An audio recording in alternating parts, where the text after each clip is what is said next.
السلام علیکم ورحمۃ اللہ وبرکاتہ۔ وعلیکم السلام ورحمۃ اللہ وبرکاتہ۔ عالم اسلام کے مسلمانوں کے لیے خوشخبری۔ باب العلم انواریہ ایجوکیشنل سوسائٹی کے تحت چلنے والا ادارہ جامعہ انواریہ کے زیر اہتمام قرآن مجید کی تفسیر کے علاوہ حدیث شریف و فقہ کی مشہور و معروف معتبر و مستند صحاح ستہ کو ملا کر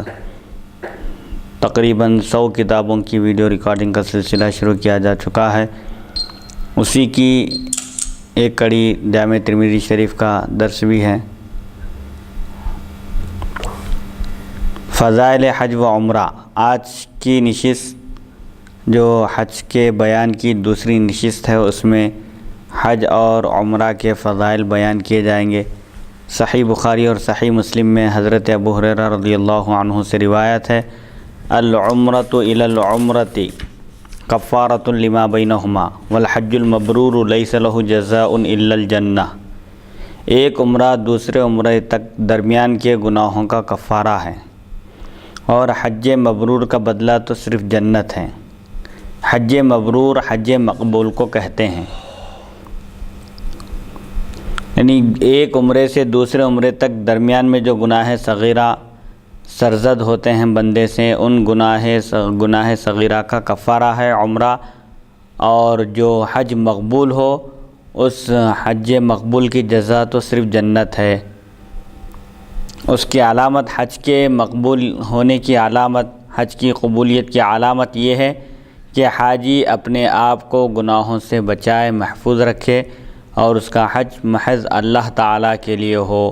اس میں فخر و ریاکاری وغیرہ کا کچھ دخل نہ ہو۔ بعض محدثین کہتے ہیں حج مقبول کی نشانی کیا ہے کہ اگر حج کرنے والے کے افعال و صفات حج کے بعد پہلے سے بہتر ہو جائیں تو اس کا حج مقبول ہے، ورنہ نامقبول۔ حج مقبول کی ایک نشانی یہ بتائی جا رہی ہے، جیسا کہ بعض محدثین فرماتے ہیں کہ حاجی کے اندر اگر تبدیلی آ جائے، پہلے کے بنسبت اس کے افعال، حرکات و سکنات، صفات حج کے بعد پہلے سے بہتر ہو جائیں، ٹھیک ہو جائیں، یعنی نماز کا پابند ہو جائے، احکام شریعت پر عمل کرنا شروع کر دے، تو سمجھ لو کہ اس کا حج قبول ہو گیا، ورنہ حج سے آنے کے بعد بھی پہلی جیسی حالت ہے، پہلے جیسے گناہوں میں مبتلا تھا، نافرمانیوں میں مبتلا تھا، اور اطاعت اور عبادت کی طرف راغب نہیں تھا، تو اس کا مطلب یہ ہوا کہ حج اس کا قبول نہیں ہوا۔ حج کے قبول ہونے کی نشانی اور علامت یہ بتائی جا رہی ہے کہ حاجی کے اندر حج سے واپسی کے بعد تبدیلی آ جائے، پہلے نمازیں نہیں پڑھتا تھا تو اب نمازوں کا پابند ہو جائے، احکام شریعت پر عمل کرنا شروع کر دے۔ صحیحین یعنی صحیح بخاری صحیح مسلم میں ابو ہریرہ رضی اللہ عنہ سے دوسری روایت اس طرح مذکور ہے کہ جس نے اللہ تعالیٰ کے حج کے لیے حج کیا اور عورتوں سے خواہش کی بات چیت نہ کی اور ساتھ والوں سے گالی گلوچ جھگڑا نہ کیا، تو وہ پلٹتے وقت ایسے پاک ہو گیا گویا اسی دن اس کو اس کی ماں نے تولد کیا، پیدا کیا۔ یعنی صحیح مسلم صحیح بخاری میں ایک روایت ہے جس کا مفہوم یہ ہے کہ جو محض اللہ کی خوشنودی کے لیے حج کرے اور دوران حج عورتوں سے خواہش کی بات چیت نہ کرے، یعنی عورتوں سے بھی دوری اختیار کرے، دوران حج عورتوں سے بھی دور رہے، خواہشات نفس پر کنٹرول کرے اور ساتھیوں سے گالی گلوچ جھگڑا نہ کرے، بلکہ پرسکون انداز میں محض اللہ کی خوشنودی کے لیے حج کرے، گناہوں سے باز رہے، نفسانی خواہشات کی پیروی نہ کرے، تو وہ حج کے بعد گناہوں سے ایسے پاک ہو جاتا ہے جیسے آج ہی وہ پیدا ہوا ہے۔ یعنی جس طرح پیدا ہونے والا نو مولود گناہوں سے پاک ہوتا رہتا ہے، اسی طرح وہ حاجی جو اللہ کی خوشنودی کے لیے حج کرتا ہے اور خواہشات نفسانی سے دور رہتا ہے اور ساتھیوں سے جھگڑا نہیں کرتا، تو اس کی بھی حالت ایسی ہوتی ہے جیسے وہ ابھی پیدا ہوا ہے، یعنی گناہوں سے بالکل پاک و صاف ہو جاتا ہے، اللہ تعالیٰ اس کے تمام گناہوں کو معاف فرما دیتا ہے۔ جامع ترمذی شریف میں حضرت عبداللہ بن مسعود رضی اللہ عنہ سے روایت ہے کہ رسول اکرم صلی اللہ علیہ وسلم نے ارشاد فرمایا، تابعوا بین الحج والعمرۃ فإنہما ینفیان الذنوب والفقر کما ینفی الکیر خبث الحدید والذہب والفضۃ۔ حج اور عمرے کو ساتھ ساتھ ادا کرو، یعنی پے در پے حج اور عمرہ کیا کرو، کیونکہ یہ دونوں حج اور عمرہ گناہوں اور محتاجی تنگ دستی کو اس طرح دور کرتے ہیں جیسے بھٹی لوہے اور سونے اور چاندی کے میل کو دور کرتی ہے۔ پے در پے یعنی مسلسل کنٹینیو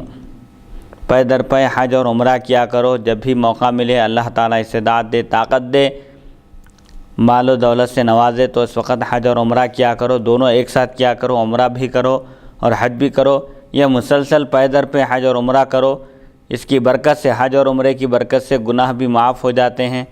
گناہ بھی مٹا دیے جاتے ہیں، اور فقر و فاقہ ہے، تنگ دستی ہے تو تنگ دستی بھی ختم ہو جاتی ہے۔ جس طرح لوہے، چاندی اور سونے کو بھٹی میں جب ڈالا جاتا ہے تو اس کا میل کچیل دور ہو جاتا ہے، لوہا، سونا اور چاندی چمک کر، شائن ہو کر لوگوں کے سامنے آتے ہیں۔ اسی طرح حج اور عمرہ کرنے سے بھی انسان کے گناہ مٹا دیے جاتے ہیں اور فقر و فاقہ، تنگ دستی دور ہوتی ہے۔ پے در پے کا مطلب مسلسل کنٹینیو، ایک کے بعد ایک۔ نیز اسی کتاب میں مذکور ہے کہ جس نے کعبے کا 7 مرتبہ طواف کیا، اس کو اللہ تعالیٰ ہر طواف کے بدلے حضرت اسماعیل علیہ السلام کے اولاد میں سے 10 غلام آزاد کرنے کا ثواب عطا فرمائے گا، اور جس نے صفا و مروہ کے درمیان سعی کی، اس کو اللہ تعالیٰ پل صراط پر ثابت قدم رکھے گا۔ ترمذی شریف میں ہی ایک حدیث ہے کہ جس نے کعبے کا 7 مرتبہ طواف کیا، 7 چکر لگائے، 7 مرتبہ طواف کرنے کی سعادت حاصل کی، اللہ تعالیٰ ہر طواف کے بدلے، ہر چکر گردش کے بدلے حضرت سیدنا اسماعیل علیہ السلام کے اولاد میں سے 10 غلام آزاد کرنے کا جو ثواب ہے، وہ ثواب حاجی کو اللہ تعالیٰ اپنے فضل و کرم سے عطا فرمائے گا۔ ایک ایک چکر کے عوض 10 غلام آزاد کرنے کا ثواب ملے گا۔ اور جو صفا و مروہ کے درمیان سعی کرے، صفا اور مروہ کے درمیان سعی کرنا واجب ہے حاجی کے لیے، جو صفا و مروہ کے درمیان سعی کرے گا، اللہ تعالیٰ اس کو پل صراط پر ثابت قدم رکھے گا، سلامتی کے ساتھ وہ پل صراط پر سے گزر جائے گا۔ اور عدۃ الانابہ میں مذکور ہے، ایک کتاب کا نام ہے، اس میں بیان کیا گیا ہے کہ 7 طواف ایک عمرے کے برابر ہیں۔ 7 طواف کرنا، ایک طواف میں 7 چکر ہوتے ہیں، 7 طواف کرنا ایک عمرے کے برابر ہے، یعنی 7 مرتبہ طواف کرنے کا ثواب ایک عمرے کے ثواب کے برابر ہے۔ فاقیہی ایک راوی ہیں، محدث حضرت ابو ہریرہ رضی اللہ عنہ سے نقل کرتے ہیں کہ حضرت صلی اللہ علیہ وسلم نے فرمایا کہ حج و عمرہ کرنے والے اللہ کے مہمان اور اس کی زیارت یعنی اس سے ملاقات کرنے والے ہیں، جو کچھ چاہیں وہ ان کو دیتا ہے، مغفرت چاہیں، مغفرت طلب کرتے ہیں تو بخش دیتا ہے، دعائیں مانگتے ہیں تو قبول کرتا ہے، سفارش کرتے ہیں تو وہ بھی اس کے نزدیک قبول ہوتی ہے، اور جو کچھ اللہ کی راہ میں دیں، ایک ایک کے بدلے لاکھ لاکھ کا ثواب پائیں۔ قسم ہے اس ذات کی جس نے مجھے نبی برحق بنا کر مبعوث کیا، ان کا 1 درہم تمہارے اس پہاڑ سے بھی زیادہ بھاری ہے۔ یہ اشارہ ابو قبیس پہاڑ کی طرف آپ نے فرمایا۔ ایک روایت میں آتا ہے کہ حضور اکرم صلی اللہ علیہ وسلم نے فرمایا کہ حجاج اور معتمرین، حج کرنے والے اللہ کے مہمان ہیں اور اللہ سے ملاقات کے لیے بیت اللہ حاضر ہوئے ہیں، تو میزبان اپنے مہمان کی خواہش پوری کرتا ہے، مہمان کا خیال رکھتا ہے اور مہمان کو کوئی تکلیف پہنچنے نہیں دیتا۔ تو جو حجاج اللہ کے کعبے کا طواف کرنے کے لیے بیت اللہ کے قصد سے جو پہنچے ہیں حرم شریف، اللہ تعالیٰ ان پر نوازشات کی بارش فرماتا ہے، جو کچھ وہ چاہتے ہیں طلب کرتے ہیں اللہ ان کو عطا فرماتا ہے، دین و دنیا کی نعمتوں سے اور سعادت مندیوں سے اللہ تعالیٰ ان کو بہرور فرماتا ہے۔ اگر حجاج مغفرت طلب کرتے ہیں، اپنے گناہوں کی معافی چاہتے ہیں تو اللہ تعالیٰ بخش دیتا ہے، کریم ہے، غفار ہے، اور حاجی دعا مانگتے ہیں، اللہ کی بارگاہ میں دست سوال دراز کرتے ہیں تو اللہ تعالیٰ ان کی دعائیں بھی قبول فرماتا ہے، اور حاجی کسی کی سفارش کرتے ہیں، شفاعت کرتے ہیں تو وہ بھی اللہ تعالیٰ قبول فرماتا ہے۔ حاجی کی سفارش اور اس کی شفاعت بھی اللہ کے پاس مقبول ہے۔ اور حجاج کرام اللہ کی راہ میں فی سبیل اللہ جو کچھ بھی دیں، خیر خیرات کریں، کسی کی مدد کریں دوران سفر یا حج کے مقام پر پہنچ کر، تو اللہ تعالیٰ ایک ایک روپیے کے عوض